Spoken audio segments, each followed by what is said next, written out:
America மற்றும் சீனா இடையிலான வர்த்தக போர் தீவிரமடைந்துள்ள நிலையில் சீனா முக்கியமான முடிவை எடுத்துள்ளது.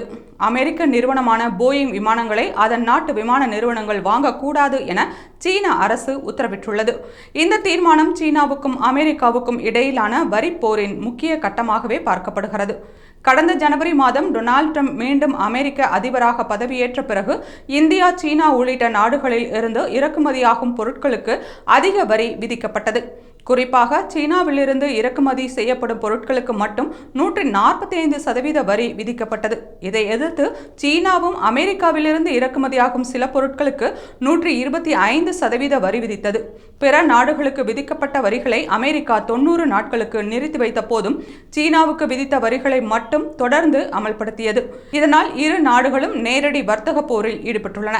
இந்த நிலையில் அமெரிக்க விமான தயாரிப்பு நிறுவனமான போயிங்கிடம் இருந்து விமானங்களை வாங்கக்கூடாது என்றும், விமானங்கள் தொடர்பான கருவிகள், உதிரி பாகங்கள் உள்ளிட்டவை கூட அமெரிக்க நிறுவனங்களிடமிருந்து வாங்கக்கூடாது என்றும் சீனா தனது உள்நாட்டு நிறுவனங்களுக்கு கட்டளையிட்டுள்ளது.